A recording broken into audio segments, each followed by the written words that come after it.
Okay. All right. Welcome, everybody. We'll begin the 2026 capital budget review. This is the Planning Committee is the host. I'd like to request a roll call, please. Fusco. Aye. Hamer. Connor. Boyes. Aye. Anna. Aye. You do have a quorum of the committee. Thank you. At this point, I'll introduce Mayor Shamus Malik if he has any comments at this point. Thank you, Mr. Chair. Good afternoon, members of council. Happy New Year. It is good to be with you in 2026. Appreciate everyone who's here joining us today for the first of our two conversations to kick off the capital budget process right at the beginning of this new year. I will just give a couple of remarks and then turn it over to Comprehensive Planning Manager Helen Tomic to get into some of the details. Our planning director is feeling under the weather, so we wish him well, and I believe he's watching on YouTube.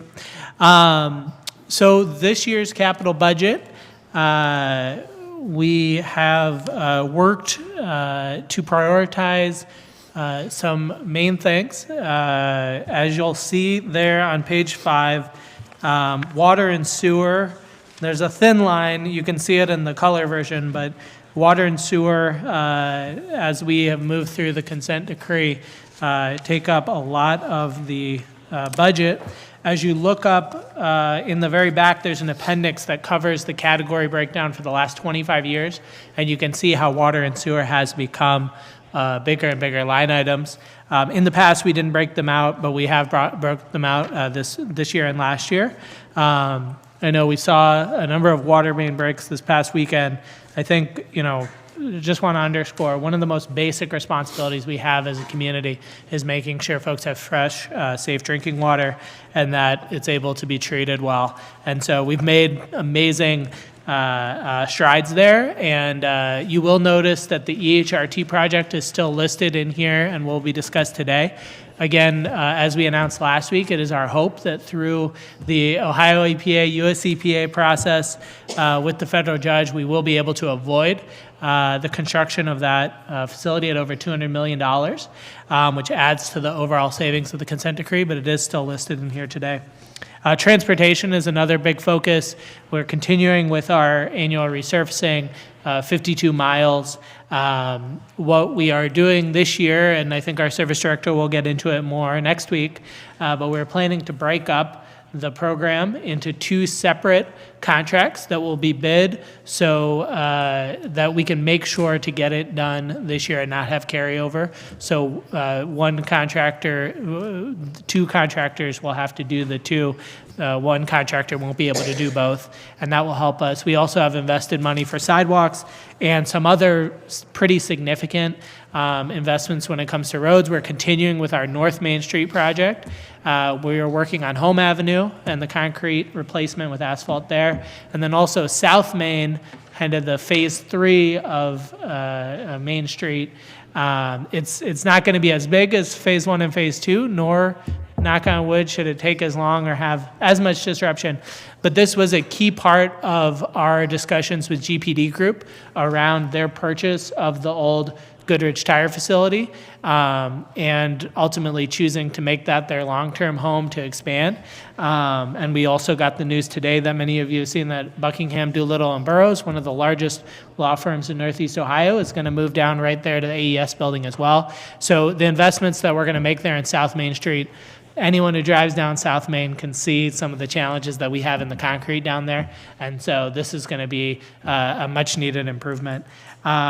Public facilities, we have several $1 million listed out for the Stubbs facility, for the elevators and the HVAC to be done. Those are the kind of the 2 most high priority needs.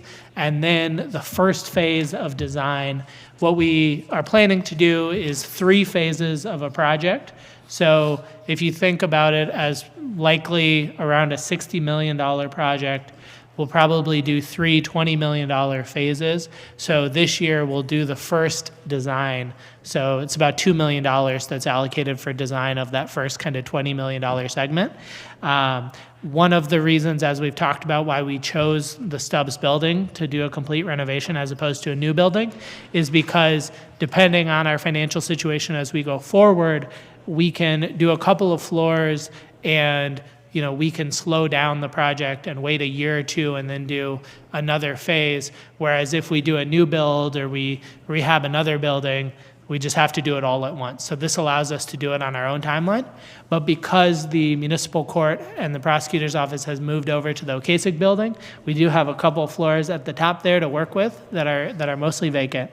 And so we're going to be undertaking that. As I think Councilman Fusco, you might want us to note just at the beginning, many of these things you will see come before you for specific authorization, right? Such as, for example, that design work for the Stubbs building. But we're covering some of these things in the capital budget. Parks and public facilities, you'll see investments in all of our wards. You'll see investments. Many of them are listed in the appendix. We tried to kind of visually represent it, Appendix C on page 35, talking about, Williams Lawton Street Community Center improvements, Joy Park community improvements, Higher Park playground improvements, Alec Community Centers. I could go on and on until I've covered all the 10 wards, but I think the goal is that, especially looking at some of the requests from council members, we've sought to really make meaningful investments in every ward. With that being said, in this budget, we've also prioritized fiscal responsibility. The reality, as we've talked about a lot in this chamber over the last year, is that ARPA allowed us to do some pretty transformative things, right? When we look at the Patterson Park Community Center, when we look at the new Reservoir Center, when we look at Davis Community Center.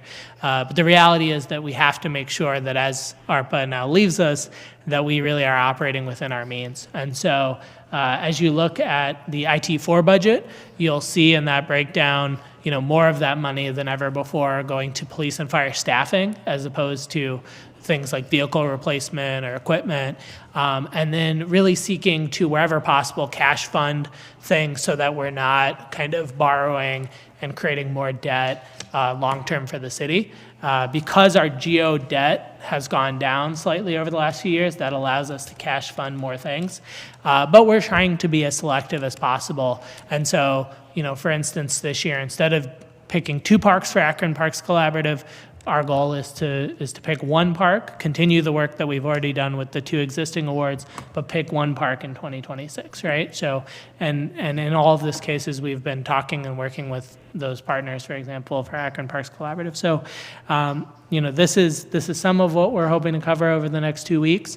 I look forward to, the discussions that we're going to have. I know we have many of our department directors and other team here to discuss today. I look forward to your questions. I'll turn it over to Helen Tomick. Good afternoon. Thank you very much, Mayor. The mayor delved in pretty deeply in regards to the expenditure summary of the capital budget. I just wanted to touch briefly on the funding sources of the capital budget. We're at approximately $342 million. 61% of that budget funding comes from the state funds. That includes our largest allocation of state funds comes from the Ohio Public Works Commission, the Water Supply Revolving Loan Fund, and the Water Pollution Control Fund. That's almost $190 million for that part of it. Also, local funds is 28% of the budget.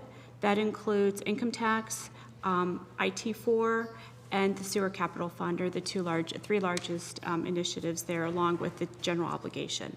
Could you say Sure. that again one more time, please, a little slower? Income tax, Income IT4. income tax 4, issue 4, general obligation, and the Sewer Capital Fund. Comprise the 4 largest funding sources from the local funds. Thank you, And those are all listed at the top of page 6. thank you. And then from the federal perspective, the largest funding sources there are primarily the Bridge Replacement Program and Community Development Block Grant Program. As the mayor indicated, this year is the first year in 2026 where we are not showing ARPA funds. Those funds have been committed, not necessarily spent, but they've been committed, and we're on track to get those spent down by December 31st, 2026. They're reflected in here, ARPA? They are not, most of those projects are completed. Most of the other remaining items are operating items, like for the violence prevention. So they'll be reflected in the operating budget. The ARPA expenditures for 26? They will be reflected. It's been committed, right? The ARPA dollars, will they be reflected? Yeah, to the extent there's any ARPA dollars to be spent in '26, they will be in the operating budget. Good, thank you. Yes, Mr. Garrett? Thank you. As it relates to the ARPA budget funds, those are all to be allocated and spent in '26, so is that all going to be spent this year? Is that? Yes, they had to be committed by, I think it was January of '25, and then expended by the end of '20. I'll let. Correct. They have to be explain spent it. by the end of, Am I right? of this year. Yeah. Yeah, but they had to be allocated by the end of '24. Yeah, so,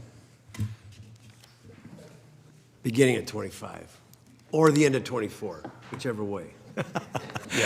I'm just teasing. Steve, I'm sorry. Very good.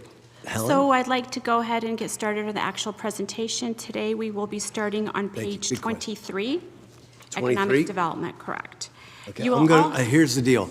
Well, we're going to do like a couple pages. I'm going to look around the room. If somebody has a question, please raise your hand, and I'll do my best to keep up, and we'll go from there. You So will we're going to also, begin. you'll Yes. also notice in the budget on the far left, there's numbers. Yes. Identifying each project. I saw We that. felt that that might be easier in terms like of it. referring to projects.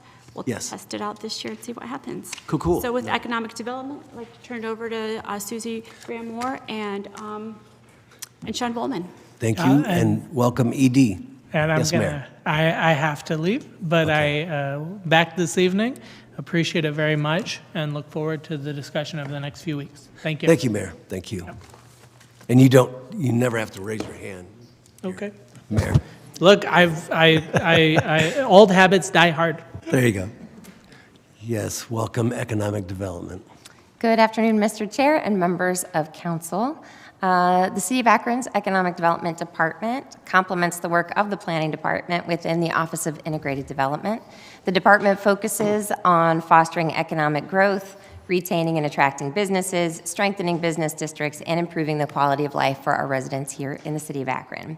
The Economic Development Team supports the spectrum of business from very, very tiny businesses, or what we call micro-enterprise businesses, to mature corporations through our support of business assistance providers, direct support through enhancement grants, support of vibrant neighborhoods through the Great Streets Initiative, and we are an active contributing partner in Elevate Greater Akron. We meet personally with business owners, and in 2025, we met with over 240 business owners in person and assist prospective businesses with site searches, and in 2025, we conducted 87 site searches, as well as spurring economic development activity through the support of business and property development. The percentage of the capital budget that was referenced by the mayor, you can see for economic development is similar to that of Parks and Recreation, as well as that for housing and community development at 2%.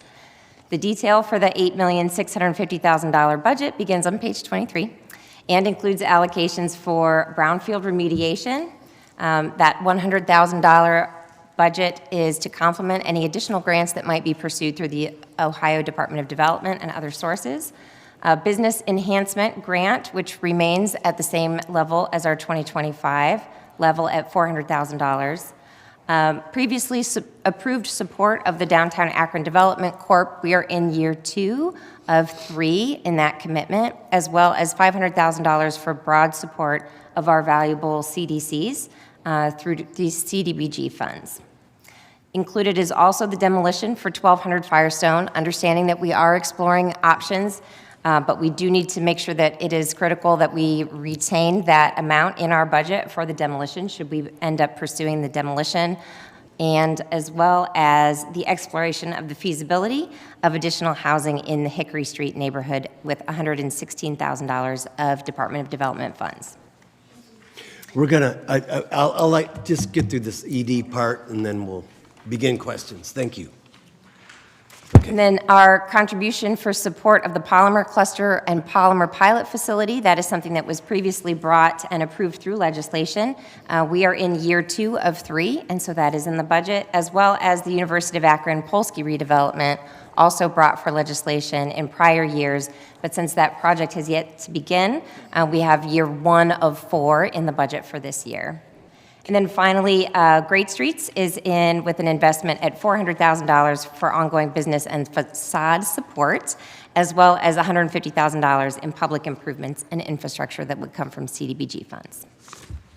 Okay, very good. Thank you. Linda, I'll recognize you by a couple quick questions. Sure. And then we'll open up for everyone after Linda. The first question I have is that under the description, it says $500,000 towards the Interbelt Master Plan. Yes, that's actually in the housing and community development budget, so I apologize, that's a typo. So it's in a different typo. Okay. Yep, it's just on a different page, but still in the budget. Cool. All right, good, good. That one, and then also I'd noticed that under 109 former, which is, I like the number so far, 109 former Firestone HQ demolition, we're at $6.5 million. Previously, we were told it's going to be about 5. Just curious what the difference is, why it's so much more, Sure. what happened? Oh, the grant, that was the grant amount. We had to do a match of like around 25%. I believe the initial quote was somewhere in the 7 range, and it was about 5 in grant and 2 in city.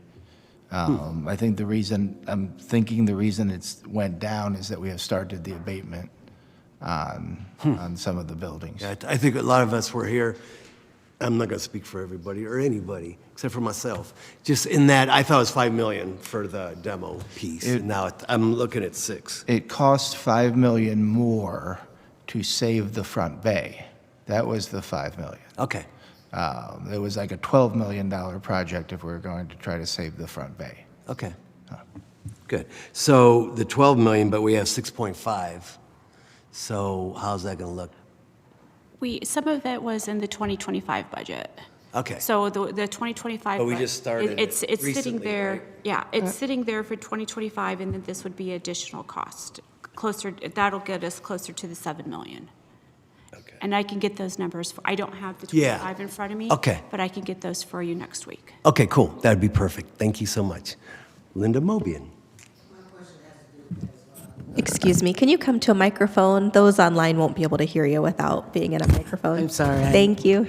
That was part of my question as well.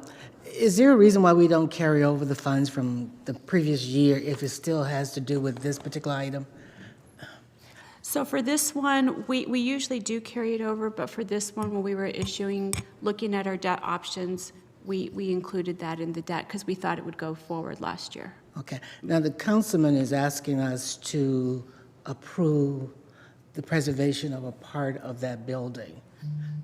Would it be appropriate to ask that question now, or that's something that's going to happen later? Because I want to know where those dollars are going to come from. I think they're exploring that. If I could, I don't want to answer for, you guys should answer that question. Sure.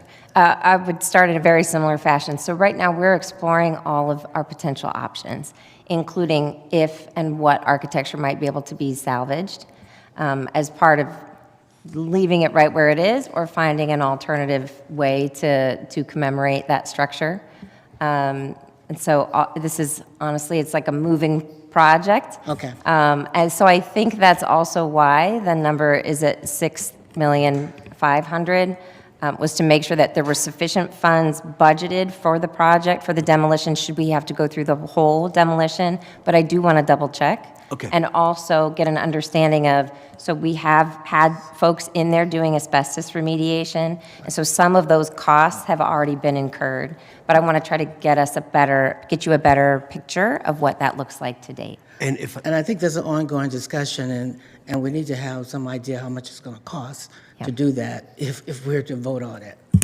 yeah. Correct. Okay. Yes, so to demo the entire structure was estimated at one cost, and then there was another estimate, and then now we're researching what it might look like to try to preserve some of that architecture. Okay, thank you. If I could, I know that they're looking at, number one, safety in terms of preserving that, and then number two, cost, and trying to weigh everything out, even if it means like possibly, and I don't want to answer again, but maybe I shouldn't, but I understand that safety is the key to make sure if there's anything can be salvaged out of that. So, and I'm sure it's more news is yet to come, so. Absolutely. But that's a good question. Thank you. Any other economic development? Yes, Eric Garrett. Thank you, Chair. So just for clarification purposes, there was a $5 million grant I thought we were pursuing. Is there a time limit on that grant? Does that expire ever, and is that included anywhere in these numbers? Sure. Are we still talking about the Firestone demolition? Yes. So a grant was acquired from the Ohio Department of Development for multiple demolition projects. And that was done in the 2023 or 2020? It was done, applied in 2023, awarded 2024. And so many of the projects that we've seen, for example, the Kenmore Annex was part of that. And so many of those projects are completed, but this project has yet to be completed. And there is a timeline on those funds. So we do need to, that was one of the reasons why there's a little pressure on this project. And we've been working with the state to continue to explore our possibilities, but also still respect their deadline. Thank you. In terms of the timeline, do we know that timeline? And then secondly, was there a dollar amount allocated specifically for Firestone?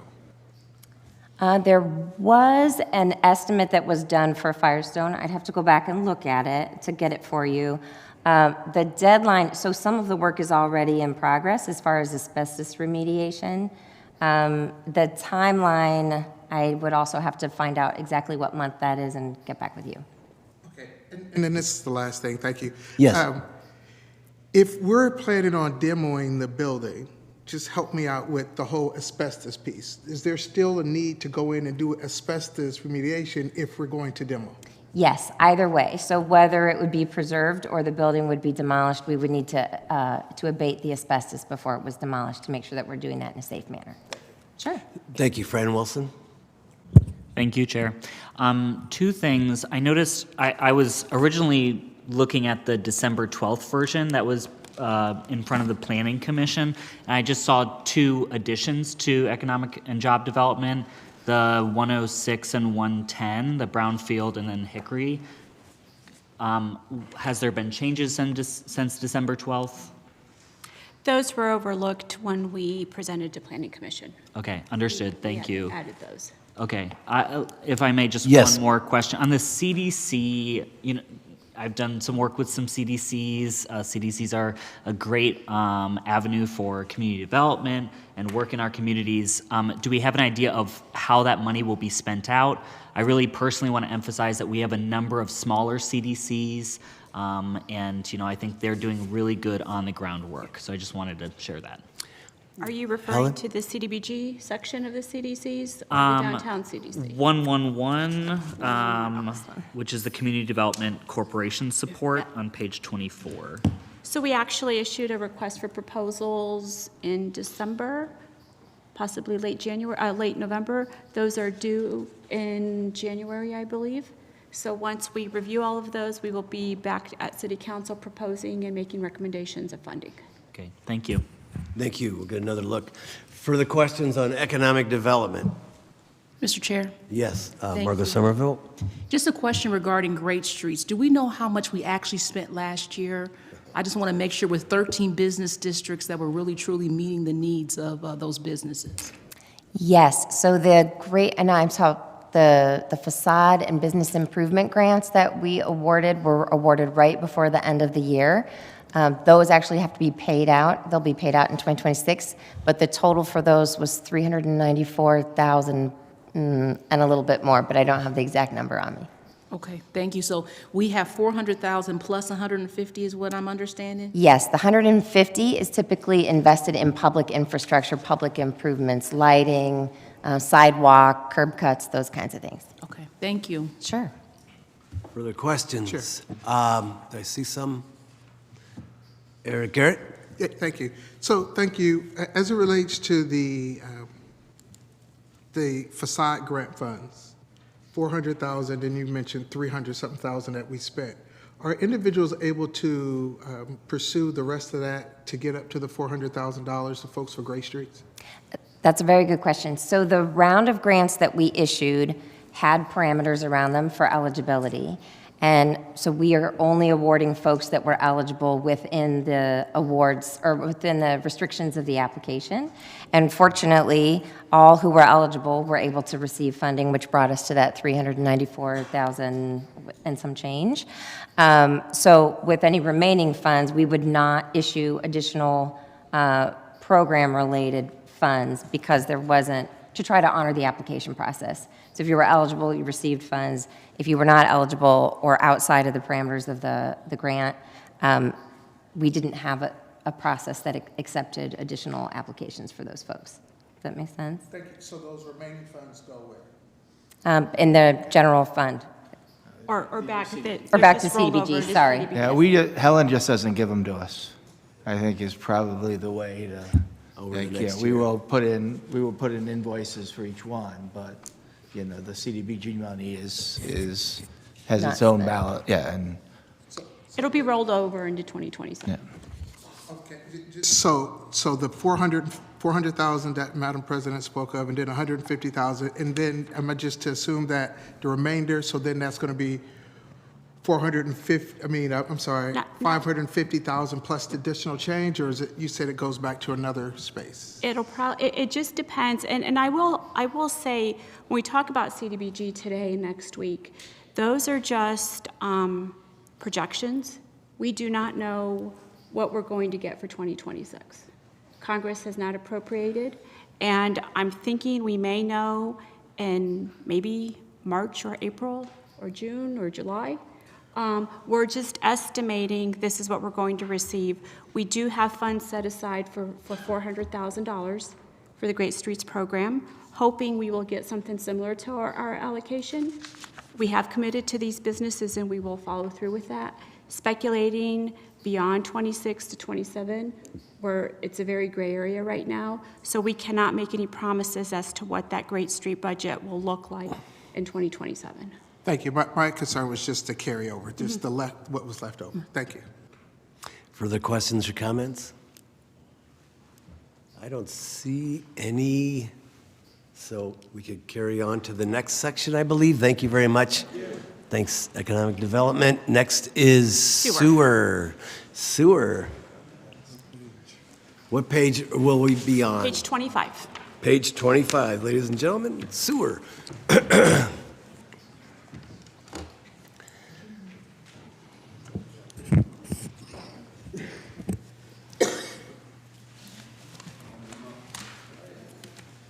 Give everybody time to settle in.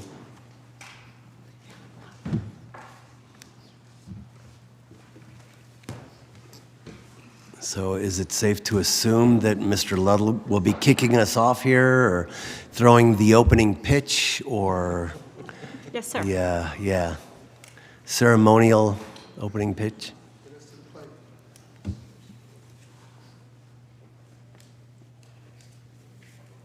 Thank you all for attending here this afternoon. Appreciate you being here and everything you all do. We have our fingers crossed on a number of projects. Mr. Ludlow. Good afternoon, Mr. Chairman, members of committee. To my left, I have our Environmental Services Manager, Emily Collins. And then going down the line, I have Jenny Hanna and then Rob Scarlatelli. So I think you're all familiar with them. I am going to turn it over to them. I'm going to let them present this year. I will be here to referee if any of you get out of hand with them. So That's my job, Mr. Ludlow, so. But if you They do all the work, so I'm going to let them present, and I will be here to assist. I did tell Ms. Tomic here this morning when she said we're going to go in line with the way the presentation is to follow through, which makes sense on the pages, but not sure how sewer got before water. You can't have sewer without water, right? But we're going to go this way. So we're going to go down Those this planners, route, and then you we'll know bring those water up planners. after them. So Good. with that, I am going to Very turn it good. over to Jenny, because she's done this in years past, and we're going to assist on your questions, or we will comment if we need to, sir. Thank you. Thank you, Mr. Luddle. I'm actually making a note for next year to flip those around. Very good. Okay, thank you, Mr. Luddle. Yes, Jenny Hanna. Our first item under the combined sewer overflows category is the Combined Sewer Overflow Real-Time Control Project. This project implements and maintains a real-time control system designed to monitor and control wet weather storage throughout the sewer system in CSO storage basins, in the Ohio Canal Interceptor Tunnel, and the Water Reclamation Facility. The CSO Post-Construction Water Quality Monitoring Project is post-construction monitoring of new CSO infrastructure and river quality that's required under the city's consent decree to demonstrate water quality performance of the CSO system, including plan development and implementation.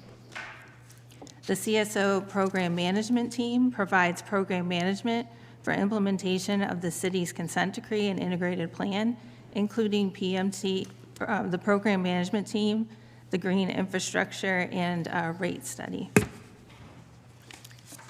Moving to page 26, the CSO River Access Point Water Quality and Condition Notification System. This project will provide 3 live feed river gauges and non-digital wayfinding signage to report on publicly available data related to river conditions and quality to signify levels of caution and safety protocols to exercise when using the waterway. The CMOM 5-year cycle, it implements the capacity management, operation, and maintenance program, including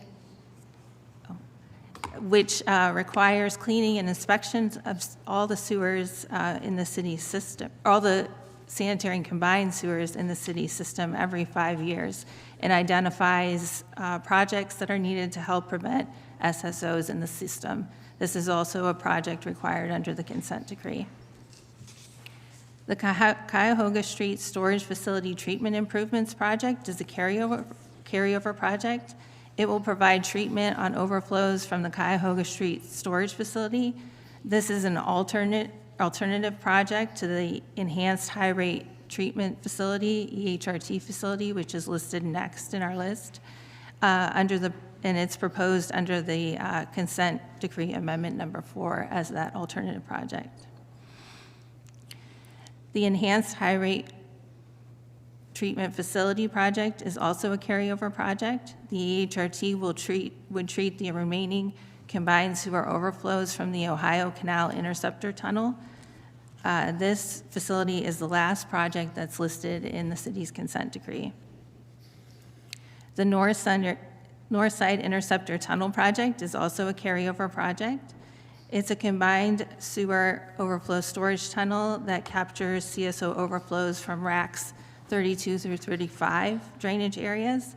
That project is currently under construction.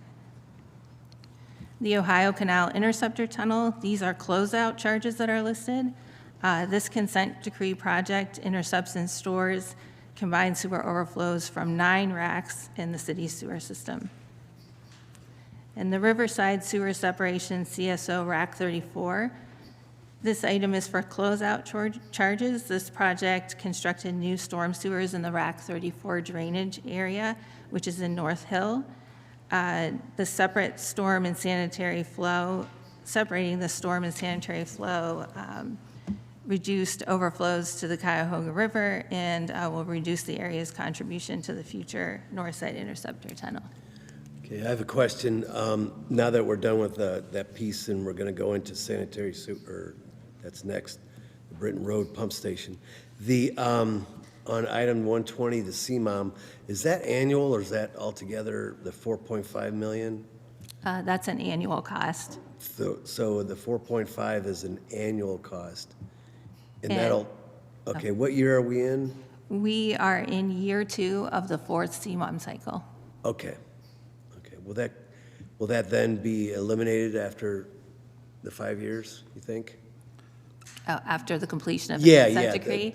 Consent decree, yeah. That would have to be determined by Ohio EPA. Okay, good, thank you. I mean, this has drastically been reduced, and the benefits of this program that we've seen with our residents, I mean, as a former person that worked in sewer, when it rained, we were getting called out at night. But doing this, and, the fourth cycle, is that correct, Rob? Yes, sir. Yeah, so I mean, every 5 years, we have to televise and clean every mile or every foot or every inch of our sanitary and combined sewer overflow.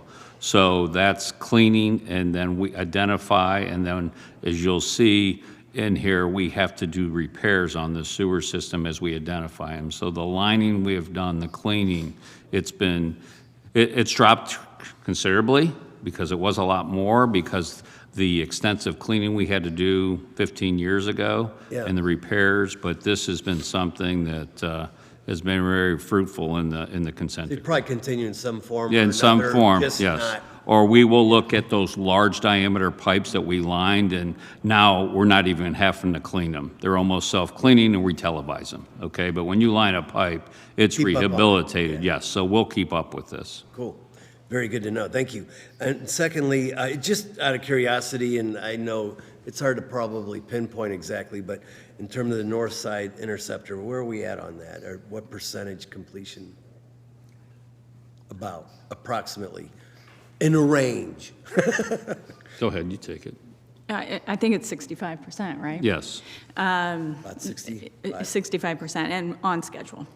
On schedule. Yep. So the mining is done. The machine is starting to be pulled out on Front Street. Obviously, the separation of Rack 34 is all done. You see just a little bit of closeout here. Yeah. So we're doing the surface work. At the end of Howard, they're digging down that last diversion structure, which is 100 and some feet deep. Rack 32 off of Howard Street is done. The connections are done, so what you're going to see is, in the next so many months, a lot of surface work, and then we're going to start introducing flow later this year, and we will meet our consent decree. So it will be on time, and knock on wood, so far, it is on budget. Good, good. Mr. Garrett? Thank you, Chair. As it relates to item 122, it was mentioned that this was the last part of this project of the consent decree. There was an understanding that I think there was like another $250 million for a new treatment plant. So are you suggesting that this is part of that, or this is not doing the 250? What are we saying here? And I look forward to a tour. Yeah, we're looking forward to giving you a tour, Councilman. Yes, so the $265 million that's projected out for the enhanced high rate treatment facility is part and parcel of what you see here. Yeah. Thank you. Good. Further questions or comments? I'm not seeing or hearing any. How about if we go to 126, line 126? Britton Road Pump Station.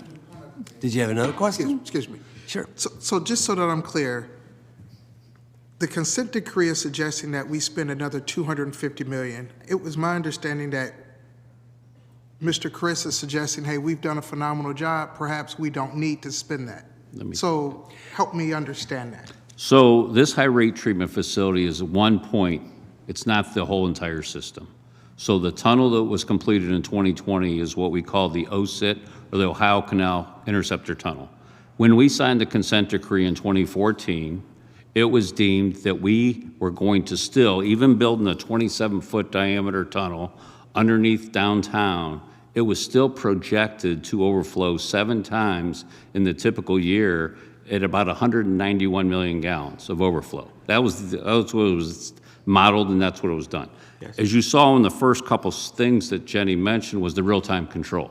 So what Rob's people have done, what the engineers have done, by putting all these meters and knowing how to dewater that tunnel before it would overflow, And all the other things we built, this is number 26 project, out of the other 24, because 25 is the tunnel we're finishing, they are operating better than really designed, okay? So we are not dumping or overflowing in the river like we thought to. This one treatment facility is just for one point. It really is just for that overflow there. It doesn't really help a resident in Ellett. It doesn't do anything except reduce the overflow at that tunnel. So what we have found is now it is only overflowing in the typical year about 90 million gallons and only 3 times. Now, we went a stretch one time where it went 500 days without overflowing. We went over a year one time without overflowing because of this, what they're doing to manage this tunnel, okay? But what we have also looked and modeled was the Cauga Street storage facility. If we can dewater this at even a higher rate than we are now, we could introduce more flow to that. And by doing a project there, which right now is projected around 30, 35 million, we can treat that overflow there and really reduce it. So by doing all that, we are going to meet water quality standards. And that's what we have proposed, and that's what Ohio and US EPA technically agree with us right now. Ohio's been very supportive. So that's where this is at. This one treatment facility is something that, we're going to meet water quality standards by not building it, okay? But we have to go through the process. So that's where we're at right now. Thank you so much. Thank You're you welcome. guys for all that you do. You're welcome. Yeah, exactly, Eric. Our employees, this is the one time a year I think that we recognize it's probably not enough, but our engineers and our employees in the utilities and all the employees across the board, they do a great job. And this is, keep our fingers crossed and everything crossed that this HRT that we don't have to deal with, hopefully, and that's whenever we pass that, the sewer increase. And that's what we were talking about, like if we don't have to do it, then it's going to save money for our ratepayers. And so they've done an outstanding job, basically exceeding expectations and below budget, I think. Should I Yes. go that far? Yes. Okay. Just want to make sure. Okay. Any other questions or comments? We're going to go to 126. Britton Road Pump Station Number 2 reconstruction is reconstruction of an existing pump station that was built in 1973.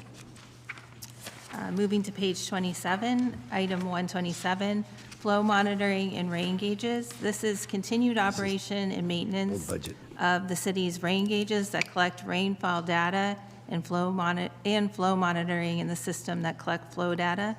This information is used in modeling and supports operation of the sewage collection system. Kibler Road Pump Station inflow and infiltration study will perform an inflow and infiltration study of the Kibler Pump Station sewer shed. It includes the installation of flow meters in the sanitary sewer to quantify the wet weather inflow and infiltration contribution to the pump station. The miscellaneous collection system improvements project will perform, these improvements will include commercial sewer lateral replacement and equipment replacement. Miscellaneous sanitary sewer emergency improvements. This is for the design, construction, or reconstruction of various sanitary sewer emergency projects that come up during the year 2026 throughout the city. Sanitary sewer force main replacement, this is a carryover project. It will reconstruct 4 force mains on existing sanitary sewer pump stations, including Fairhill, Cromwell, and Fairlawn Knowles pump stations, and the Clearfield pump station. For items 132 through 136, all of these projects listed are sanitary sewer reconstruction projects that are designed and constructed each year. They involve rehabilitation of sanitary and combined sewers and manholes by point repairs, replacement of the pipes, or reconstruction by cured-in-place lining or spray-in-place lining. The assets that are repaired are located throughout the sewer system and are identified by the CMOM program, which we talked about earlier. So I'll go through each of those projects individually now. Starting at 132 is the sanitary sewer reconstruction 2021 large diameter lining. These are closeout charges. The construction is complete for this project. Sanitary sewer reconstruction 2024 is a carryover project. It is currently under construction. The sanitary sewer 2025 project is also a carryover project. The design of this project is being finalized, and the project will be advertised for bids this year. The sanitary sewer reconstruction 2027 project, this project will be designed in 2026. We're planning to apply for OPWC funding in the fall, and construction would occur in 2027. The sanitary sewer reconstruction 2028 project, the funds listed here would be to start the design of the project at the end of 2026. Moving to page 28 and item 137, the Shoreline Pump Station Improvements Project is a carryover project. It will make improvements to the existing pump station and force main. Did you want to move on to stormwater systems or take a break? Yeah, oh, yes, Fran Wilson has a question. Sorry, just one quick question about 128. Similarly, it wasn't on the December 12th document with the Kilburn Pump Station. Just wanted to flag that and ask, that's a new addition, or? It has been added to the budget since that Okay. version. Thank you.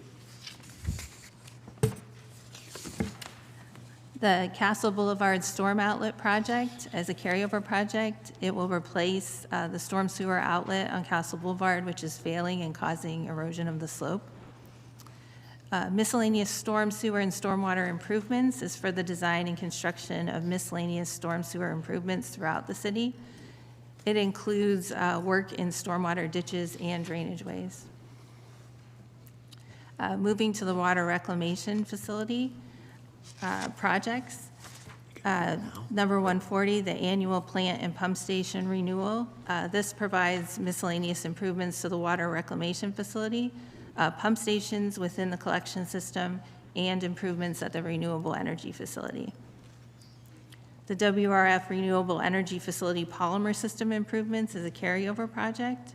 It will upgrade the existing polymer system used in the dewatering of solids at the renewable energy facility, which has reached the end of its useful life, and that project is currently under construction. Can you explain that a little bit more in detail for us, just a little bit, so we understand it's a pretty good sizable expenditure? And last year we were at 8 million, and this year we're at 4, so I don't know if that's, halfway done or what, but Okay. thank you. Sure. So that's completely replacing the polymer tanks that are used in making a building expansion there at that facility. So last year, some of the funding from last year may have been carried over to Was this year. carryover. Yes. Right. Yeah. And I see carryover here too as well, but, okay. Good. Thank you. Are you ready? Bruce Bolden has a question. 138, the Castle Boulevard, is that where the house that we tore down in that, because it was eroding? Okay, I thought it was, I just wanted to make sure it wasn't something new that we had more. No, erosion that's over right. there. So we have Great. to rehabilitate the sewer Yep, now, okay, thank you. or we lose another house. Very good. Thank you. WRF process control system replacement is a carryover project. This is the continued replacement of the water reclamation facility process control system. And then WRF headworks improvements, these are closeout charges. The new headworks is in operation, so these are some remaining punch list items to be completed. Good. Okay, water, I believe, is next. Thank you. We'll get a different group up Thank here. you. Thanks for all you guys do. Again, all of our engineers and folks that, with the pencils, sharp pencils, you don't use pencils you probably as stay. much as you used to, but you guys are rock stars. Thank you for everything you do. Really appreciate it.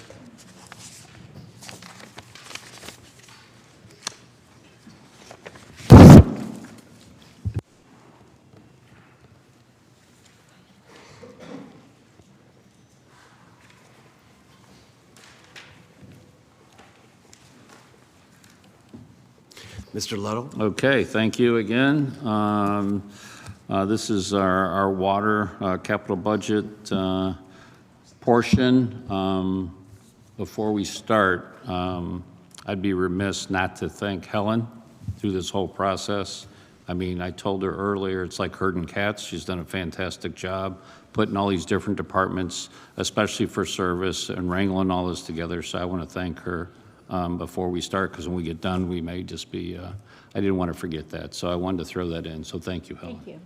To my left, obviously, is Emily again, our environmental service manager. To her left is our deputy service director, Jeff Bernowski, who ran water for quite a few years, and now our new water bureau manager, Scott Meglin, is here, and we're going to start on the water presentation. And I'm not sure if Scott or Jeff are going to take the lead, but we're going to get going. Yeah, thank you, Chair. Good afternoon, and members of the committee. I'm Jeff Bernowski. This is Scott Megling, our new Bureau Manager for Water, which he's a great addition to the City of Akron Water. Brings over 30 years of water experience, 20 with EPA, another 8 with the City of Cleveland. So he's a fantastic addition to our staff, and so I'm proud to introduce him to you today. So we're going to talk about... Welcome, Scott. Thank you. Thank you. So we're going to talk about drinking water, and you'll see in this presentation it's broken out into 3 sections. There's the watershed section, the water plant section, and the water distribution section, and Scott will be going through a number of the projects within those areas. But just to briefly describe to you what that means. So the watershed represents extensive amounts of property that Akron owns, nearly 20,000 acres in Portage and Geauga County. We have a number of dikes, a number of dams that we're responsible for, and we also own Mogador Reservoir as well, and the water staff is responsible for that. There's a water plant, over 115-year-old water plant, that's located just north of Kent, that produces over 35 million gallons a day of water to our customers in our distribution system, which is not only the City of Akron, but we have a dozen other entities that we're responsible for. And in most of those entities, that not only includes operations and maintenance, but capital improvements as well. So we own, operate, maintain all of the infrastructure in these cities or these villages or townships that neighbor Akron. So it's an immense responsibility. It includes over 85,000 accounts, over 1,200 miles of pipe, a number of pump stations and standpipes and reservoirs throughout the distribution system. So very critical infrastructure that the City of Akron is responsible for, and a critical responsibility that we have. So I'll turn it over to Scott, and he could begin with the water distribution. Welcome to Thank you, Chair. City of Akron and members Akron of City Council. Thank you. We'll start off with water distribution on slide 29. My intent was not to read through all of these specifically unless you would like. I can give you some highlights of each. We'll start with the water main connections, the emergency connections. This is very important. These are interconnections used for resiliency, which is a buzzword in the water industry right now, for the ability to maintain water supply under all conditions. The more resiliency you have, the more redundancy, the more capabilities you have to provide potable water. This is important for us because these 2 connections have temporarily been used in the past. We're going to make these more permanent connections. We used one of these specifically in the last year, the Medina County interconnection over along County Line Road when we had work that needed to be done on the Montrose tank. So we were on them for a couple of months with Medina County Water. The other one is a large connection. It's a 5.5 million gallon a day connection with Cleveland to the north through Twinsburg, and that is an important connection for us for resiliency in case we were to have problems at the plant. We can shed some of our distribution system off and be able to supply with other approved water sources. Britton Road Reservoir replacement, I think everyone here is aware of that. It's making progress. We have significant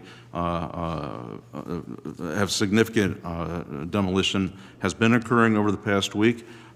This project is $23.55 million for this year, with the remainder of the $42 million overall project cost for next year.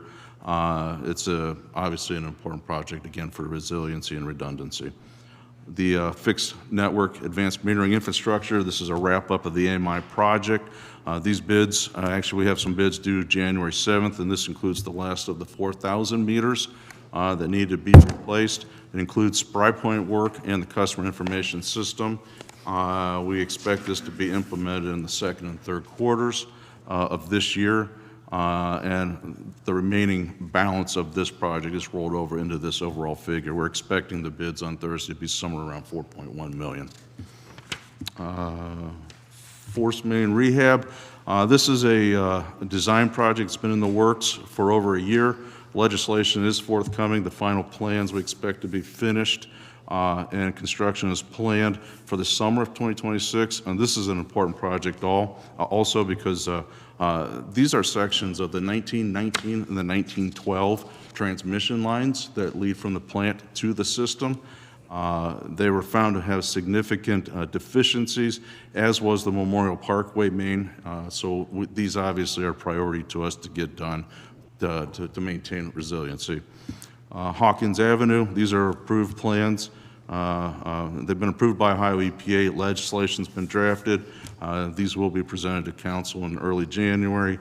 We anticipate spring construction. This is near the Mud Run Golf Course, and it's going to eliminate a dead end that's over there, loop it around for improved water quality and resiliency. Kenmore Boulevard, the 28th Street water main connection. This design is finished. We're still coordinating with the railroad. Legislation is forthcoming. We anticipate construction beginning in the second half of 2026. Lead service line the program. We have completed all of our lead line removals. We are wrapping up the 2025 project. We're initiating the 2025 project with 4 contracts and contractors aimed at removing galvanized lines that once were or could have ever been located downstream of lead. That's going to be a requirement under the federal lead and copper rule improvements that are coming out in late 27, and we are trying to get ahead of it we'll become the first city in Ohio, as far as I'm aware of, to not only be lead-free, but also GRR, galvanized requirement replacement free. That is an unbelievable accomplishment. And as an aside, I can tell you, I'd love to stick that into my friends at Cleveland's ear, just to let them know. So, just curious, and thank you for that. No, we're very proud of, again, someone had the vision years and years and years and years and years ago to do that and make that commitment, and all of us, stand on their shoulders. But you had mentioned in Ohio we're the first. What about the United States? Where are we at on that? And if you don't know, that's fine. I can speculate. Curious. There's not many. There's not many. I would guess, yeah. And especially not many that didn't get significant federal investment, such as Flint, Benton Harbor, Jackson, Mississippi, Newark. They got a lot of money thrown at them in the aftermath of their crises. That's not our case. We have done this ourselves. In the last 5 years, we have had significant investment, but the vast majority of that funding has been done prior to BIL money. True. And so you had mentioned in 27 it's going to be mandated, a federal mandate. Is that it? Yes. In terms of, so I don't guess that there's going to be funding from the feds on, or is there? Or who knows? It depends, I guess. But we've seen these before where there's mandates and then they end up growing into consent decrees and consternation and problems. So, but, and usually you don't get a big bouquet or anything at the end because you are first, usually, but I don't know if you guys have any opinions. You know where I'm kind of going with this. Line number 151 and 152. Yes. Those are both a loan, and as part of that loan, there's 53% principal forgiveness that we're going to be able to obtain from that. So there currently is funding available. Staff has taken full advantage of that. They apply for as many loans as possible. And when we look back at our history, yes, there was an amazing commitment to remove lead from the Akron drinking water system dating well back into the 60s. The thing that wasn't thought about at that time was this galvanized component. It was never an expectation of utilities to look at the private side of that water service. It was always the public side. So the private side is always made of galvanized. So what these new rules are stating to us is in 2027, that galvanized needs to be removed, or you're going to be under all these different compliance orders. So we're getting out in front of that. That's the vision that the new leadership, the new administration is seeing, is that we want to get out in front of it, remove all the galvanized, take advantage of all the funding, the 53% that's available. So that's what these two projects represent. And that private side, sir, has always been the responsibility of the homeowner. Right. Always. Right. Yeah. So, you know, for every dollar that we get a loan for, 53 cents has been forgiven. And we're passing that right on to the resident. So we're doing this work at no cost to our residents. And how it happened back in the 60s, the vision of the water department was if you pulled a permit to change the line out in your front yard because it was leaking or broke, it was on you. And back then it might have been $400. Today it's probably $3,500, right? Right. Or $4,000. We don't manage that part of it. But on this part, we're able to get these funds and do that without the residents putting out any money out. So down the road in 2027, and this is a mandate in some of these cities that have 100,000 or more, I can't speak what their plan is going to be. Are they going to mandate the resident take it out? Are they going to pay for it? Are they going to try to get funding? All I know is they have went out to secure these funds. I mean, millions of dollars to get 53% forgiven on something that the homeowner always paid, and they're not paying for it. All we now is the coordination of getting in your home, accessing it. You'll be out of water for a couple hours. They're opening it up at the lawn strip, or devil strip as we call it in Akron. They're directionally shooting into your house. They connect to your meter with copper, and we're out. No plastic, copper, okay? So this has been a great program. It's a lot of work, but all the work you've seen in your awards over the last 5 years and all the holes and, that's not going to be this project. It's going to be disturbing of the lawn strip and into the home. So it's a great program. It's going to save the residents thousands of dollars, improve the amount of water they're going to be able to get in their house. I mean, you hear bad stories about it takes an hour to fill my washing machine or my toilet fills. Yes. Now you're getting a new water line, okay? That stuff is really going to improve. Hopefully you won't get the dingy yellow water anymore from your line, okay? So. No, that's wonderful, but the commercial piece, that's another variable as well as the multifamily and all that. But this it's outstanding. It's amazing and such a great thing to be able to be first in. Oftentimes we're not first in some things that we'd like to be. This is a good thing. I had more questions, but we're going to keep on going. Let's keep on going. Short of any questions from anyone else? Keep up the good work, though. Thank you, guys. Okay. Thank you all. The next up is the water distribution vehicle and equipment replacement. This list of vehicles and equipment includes a dump truck used for main repairs and vehicles that are used for meter and fire hydrant repairs and replacements. Water main replacement programs, I'll bundle these together. We have the 24, 25, 26, and 27 programs. The 24, that was when the design was initiated in 23, 24. We're expecting construction in 26. Similar timelines for the subsequent main replacement program years. Just for numbers to stick to the years, the 2024 water main replacement program has 13 streets that are being replaced for a total of 16,520 feet. 2025 water main replacement program, we're looking at 17 streets with looks like about 12,800 linear feet, and the 26 program, We're looking at about 10,000 feet on 13 different streets. So they're spread around the city in various wards.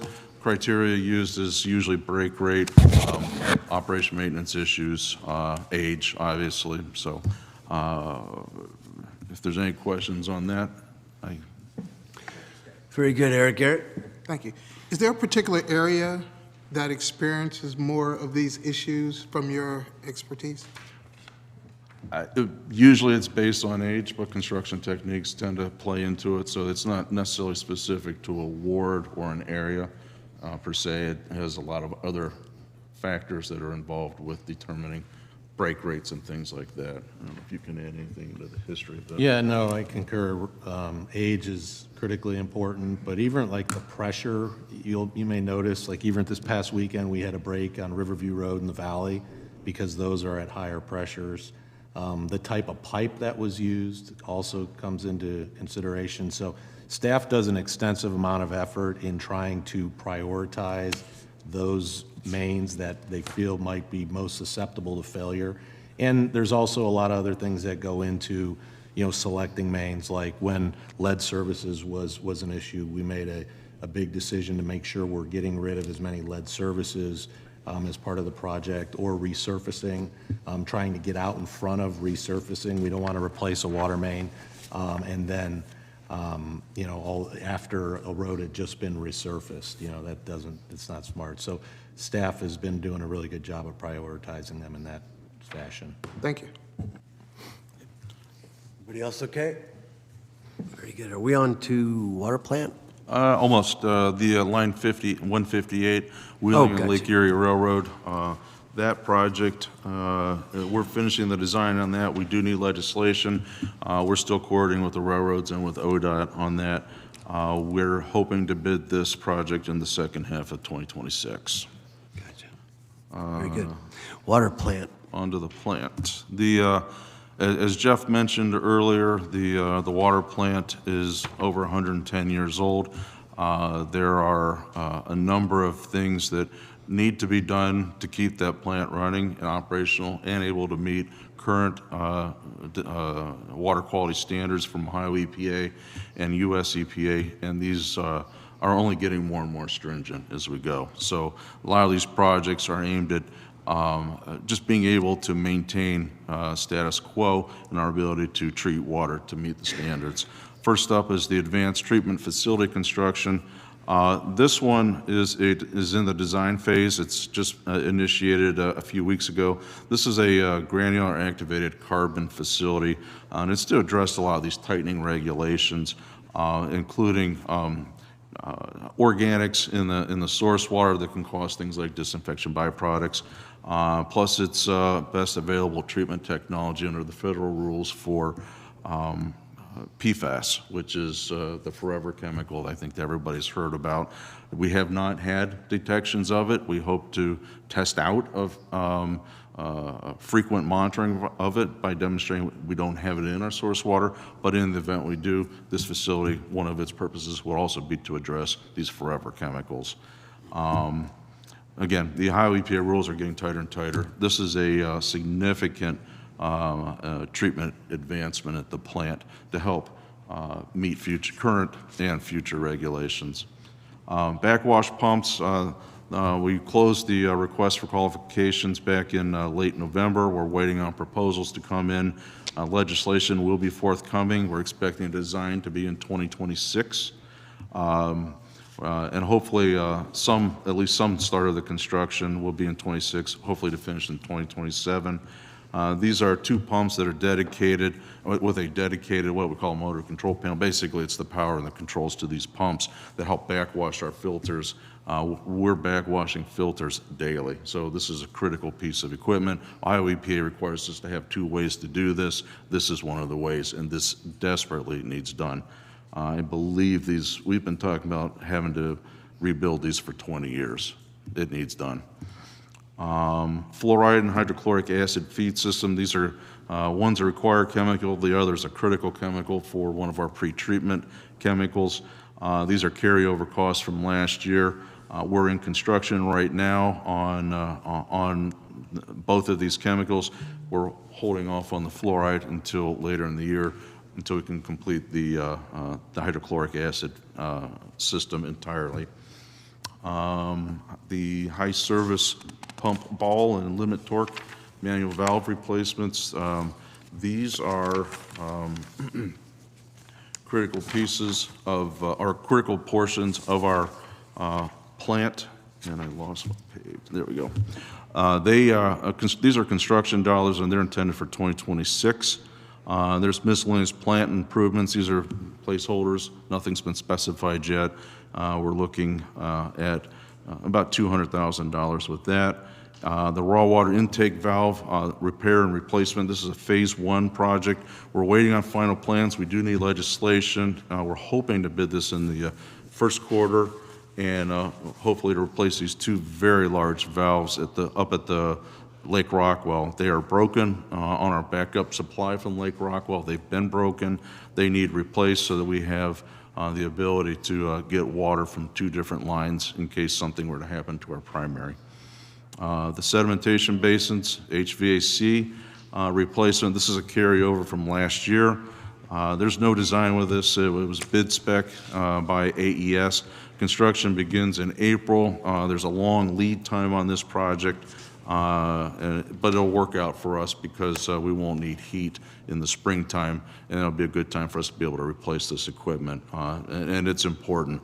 This building can freeze, so we've got some temporary heaters in there right now just to keep ice shields or ice from building up. Sodium hypo feed system. Sodium hypochlorite is chlorine. That's what we use to disinfect and carry residual. This construction is to begin in March or April. We're waiting on the fluoride project that I mentioned earlier to finish up. So this is already bid and awarded. Water plant vehicle and equipment replacement includes the track hoe and various attachments used for dike and dam maintenance and watershed work to maintain our excellent watershed protection program. And our water plant main upgrade, this ties into our North Summit supply line.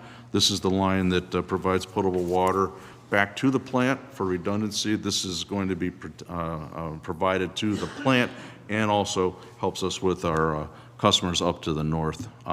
We expect to advertise this in January. We do need legislation, and we hope for construction this summer. So that's what's going on at the plant. Any questions? Oh, go ahead, Fran Wilson. I was going to say, go ahead and finish up the watershed. And then we'll, there's only 2 items there. All right. Go ahead. Watershed, East Branch, the dam improvements there. This is a figure for our consultants to do work on East Branch and Ladue dams. ODNR is requiring us to do seepage analyses and stability analyses on both dams due to their age. So this is essentially a requirement. And then the miscellaneous spillway improvements. The focus is on Ladue's spillway for structural integrity. That's an obvious need with a dam. So I think that covers it. Thank you. Fran Wilson. Thank you, Chair. I am a little newer here, but I've been sitting through these hearings a lot over the past couple years. I wanted to ask, maybe this is a basic backing up question about these 2 loan funds, the Water Supply Revolving Loan Fund and Water Pollution Control Loan Fund, which are, I think, the largest funding units in the entire budget. So these are loans. Did I hear that at some point something falls off after 50 years? Or maybe could you back up and give me a basic financing of how these things are being financed? So we have been utilizing this loan funding, particularly in sewer, but really both in water and sewer, really for the better part of approaching 20 years now. Prior to that, we would issue revenue bonds for both water and sewer, typically 20-year bonds that would be sold publicly, in the bond market. And the interest rate on those loans, and it depended based on, the market that we were in, but often they were, in the 4 to 5 to 6% range. The state of Ohio has a very robust revolving loan program. My understanding, especially on the sewer side, is it is really one of the best ones in the entire United States. So we've been getting financing really down in the 2 to 3 to, maybe up into the 4% range now. The other thing that's happened really in the last 10 years or so is they have allowed us to extend the term on those loans.